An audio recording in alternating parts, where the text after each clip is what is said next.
Vous êtes rentré à quel âge alors dans ce chantier? 20 ans, en 45, au mois de juillet. De 45 à Mai 50. Ah, c'est précis ça. Ah oui, oui. Ah oui, parce que ça, je m'en rappelle. Ça, c'est sûr. C'est le premier bateau. Enfin, c'était un tracté, hein. Il y avait encore pas de... C'était les chevaux encore dans le temps, là. Il n'y avait pas de moteur dessus. Ils ont commencé à arrêter de faire des tractés. Ils savaient qu'il passait déjà des bateaux à moteur. Alors donc, ils savaient déjà, les Mourlons, qu'il fallait qu'ils se mettent à la coule pour faire des bateaux qu'on puisse mettre un moteur dedans. Le Pierre Latrèche a été fait, lui, il est sorti avec son moteur. C'est un moteur qui est venu de Marseille. Moteur Baudouin 6 cylindres.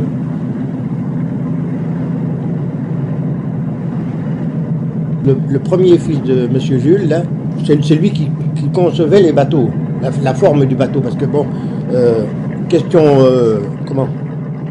longueur de bateau, c'était tous les mêmes, c'était 38 mètres 50 sur 100 mètres 5 de large.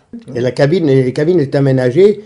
Il devait avoir devant, dans le devant, on appelait le devant du bateau, 5 mètres, tout l'arrondi, le devant, la pointe du devant, il y avait une cloison, et c'était le logement, soit de l'ouvrier qui travaillait sur le bateau, ou soit des enfants.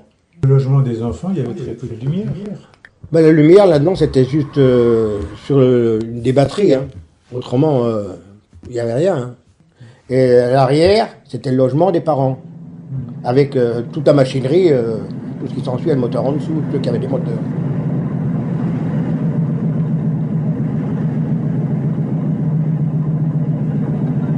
De toute façon, on va toujours mettre de l'eau dans l'arrière. On appelait ça un pic. On met de l'eau dedans pour que le cul du bateau s'enfonce, pour que l'hélice puisse travailler comme il faut dans l'eau. Un réservoir spécial, un pic qu'on appelait ça. Quand l'hélice prenait bien, le bateau était plus facile à diriger. Autrement, quand l'hélice barbotait, le bateau, le devant était pratiquement hors de l'eau, hein, à 5 cm au-dessus de l'eau. Hein.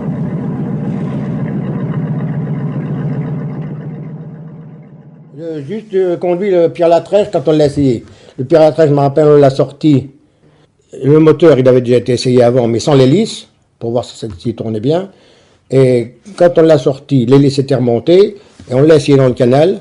Ben, le Maurice Mourlon, c'était lui, le grand cahier, pour ainsi dire. Hein. Mais gentil comme tous, des patrons qui étaient comme ça. Et ils ont essayé le moteur, ça a parti, ils l'ont essayé un petit peu. Il y a tout le monde sur le bateau, on est parti, on est monté du côté de Vielle-Sec, et il y avait à ce moment-là, maintenant il n'y a plus parce qu'ils ont fait le canal là dans le gabarit, il y avait une île, on appelait ça l'île d'Uzil. Là, j'ai conduit un petit peu en descendant, le Maurice Magdia, et prend un petit peu le macaron. Le macaron sur la base. Ouais, c'est le macaron.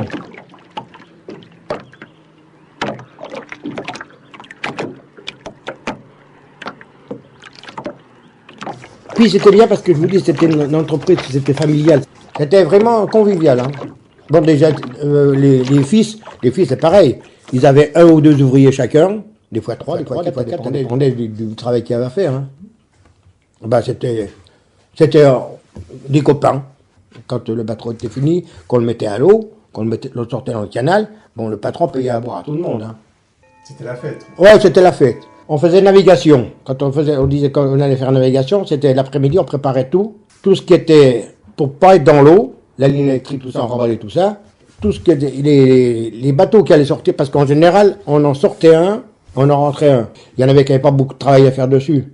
Alors ça durait 1 mois ou 2 mois. Il y en avait, qui étaient là peut-être pour 5-6 mois. Ça dépendait du travail qu'il y avait à faire dessus. Hein. Quand on remplaçait un fond, il y en avait pour, je sais pas, il fallait compter au moins 2 mois. Hein.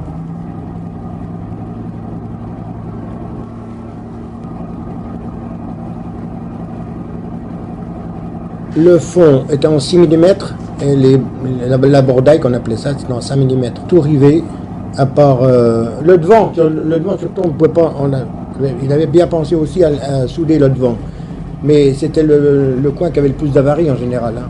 Rentrer dans l'écluse, des fois un mauvais remous, puis le bateau il toque dans l'entrée de l'écluse. Hein. Ça pouvait arriver parce que dans l'écluse, par rapport au bateau, ça faisait pas beaucoup plus large. Hein. Vous devez avoir à peu près 20 cm de chaque côté, pas plus. Hein. Quand le bateau était dedans, il fallait qu'ils mettent le gouvernail à toc fermé pour pouvoir fermer les portes de l'écluse. Hein. Dans le temps-là, il n'y avait pas de meule. Hein. Il fallait tout faire que ça soit propre. Hein. Il n'y avait pas de meule. On n'avait une ou deux meules, je ne me rappelle plus au juste. Pour les perceuses, c'était des perceuses sur colonne. Hein. Pour percer tous les tôles de fond, les machins là, c'était l'atelier. Mais autrement, sur place, on perçait sur place, c'était des perceuses, on pouvait être à deux, hein, dessus, hein. Autrement, tourner les pattes. Hein. On avait des chalumeaux, je vous dire qu'on avait des chalumeaux qui étaient réglés par les patrons. Hein. Là, comme vous aviez un chalumeau comme ça coupait, c'était vraiment, vraiment propre. Hein. Il n'y avait pas beaucoup de bavure, hein, parce que vous voyez pas.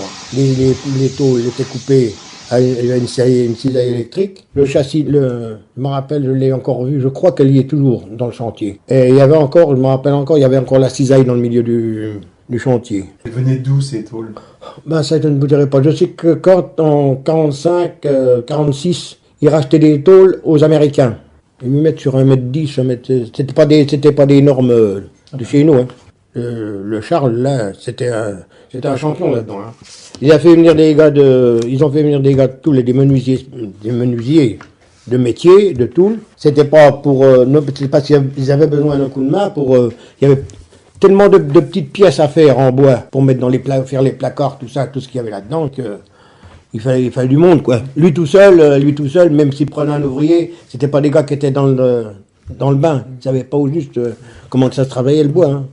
On commençait à 7h le matin, jusqu'à midi, on prenait 1h30, jusqu'à 6h, en hiver jusqu'à 5h. Mais en hiver, c'était l'après-midi qui était long, parce que on voyait plus beaucoup clair, alors on travaillait dans l'atelier, enfin on fait des bricoles dans l'atelier, mais on travaillait plutôt qu'autre chose, quoi, parce que on pas faire grand-chose, mais alors en été, j'en cause pas. Hein. L'hiver, on pouvait pas toucher les tôles, parce que on avait les mains qui collaient dessus.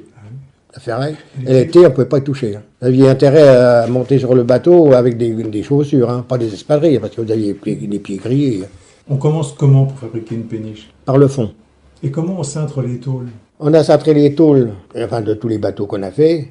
Il y avait un marbre dans le milieu on appelle ça un marbre, c'est un gros truc en fonte qui faisait au moins 2 mètres de diamètre, un grand rond avec un trou dans le milieu. Et la tôle, on se mettait à 6, 7 pour tenir une tôle, et à 2, ils tapaient dans le milieu pour emboutir la tôle, pour la cintrer. Et il n'y avait pas de gants. Hein. Il y avait des moments où ils tapaient un petit peu en défaut, hein. Alors là ça résonne dans les mains.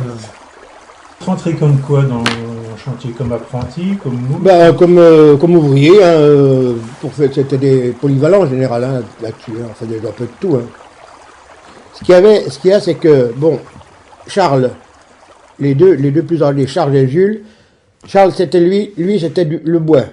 C'était un menuisier charpentier. Dans les bateaux, bon, il y avait les cabines à faire, tout l'intérieur des cabines aménagées. Hein. Alors, c'est lui qui s'occupait de ça. Et Jules était plutôt dans la ferraille, lui. Il fallait la peindre, la péniche, il fallait la protéger contre la... La peinture, c'était le patron, hein, enfin le propriétaire, qui disait si nous, on voulait la mettre en peinture, bon, il y avait une couche d'anti-rouille qui était mise obligatoire, le goudron du fond était mis, la flottaison était en goudron. Alors là, je vous garantis que c'est encore un truc, ça se passait comment? À pas faire, hein, parce que quand on mettait le goudron, en général, c'était l'été, quand il faisait chaud. Autrement, on faisait chauffer le goudron. On avait des brosses rondes comme ça, au bout d'un grand manche. Ça, puis le soleil, le goudron, le soir, vous aviez la gueule grillée complètement. Brûlé par le goudron. Il y avait souvent des accidents du travail, ce chantier? Parce que c'était quand même des grosses plaques, des trucs lourds, des trucs... Pratiquement non. Si, l'André de Lambron, qui a fait écraser le doigt, c'est pareil, en tapant la main sur le marbre. Il y en a qui a tapé la main, il n'y a pas eu que ça avec son doigt. On poussait écraser. Non, mais je me rattrape. Non, je vois pas d'accident. Même pas d'avoir tombé le bateau, si, moi. Et là, j'en ai pris un bon coup, justement, à cause de ça, parce que on avait une ligne électrique qui partait de l'atelier, c'était une ligne volante, hein, 3 fils, nus, qui allaient jusqu'au bout, jusqu'au petit pont. On branchait les postes électriques dessus, des postes à souder. Et moi, je vais pour brancher mon poste, il y avait le Virgileux qui était juste à la porte là-bas, il renclenche le machin, j'avais les mains après le fil, moi. Je tombe en bas de l'échelle, où j'étais secoué, j'étais 21 jours arrêté. Et ça va, j'étais sur une échelle en bois. Hein. Oh, j'ai pris une bonne secousse. Hein. Les mariniers, c'est des gens propres. Hein. Vous rentrez pas dans, même à la partie du gouvernail, il y avait des sabots, hein, des godasses. Hein. Ils les enlèvent. Hein. C'est pour ça, quand ils étaient embêtés à cause de ça, parce que quand ils voyaient à vide avec la marquise démontée, s'il pleuvait, Il n'était pas gâté, hein. Malgré qu'il soit sur l'eau, il n'aimait pas beaucoup l'eau, hein. Il n'est pas pour que ce soit sale, hein. Il n'est pas que ce soit sale, hein. Voilà. On ne rentrait pas comme ça sur le bateau, hein. C'était pas grand, mais c'était leur truc à eux, hein, pas, hein.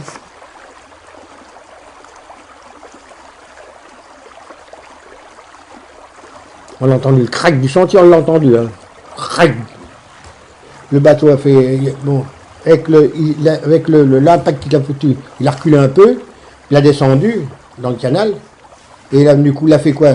Oh, même pas 100 mètres, un peu avant le chantier de bateau, il a coulé, carrément coulé. Tous les lapins, tout ça qui se sauvaient là-dedans, eh ben, c'était bien tombé parce qu'on a fermé les portes de garde, on a vidé l'écluse, on a mis le canal à sec, et le chantier de bateau Pierre-Latrèche, les menuisiers, là, ils ont venu réparer le bateau, sur place.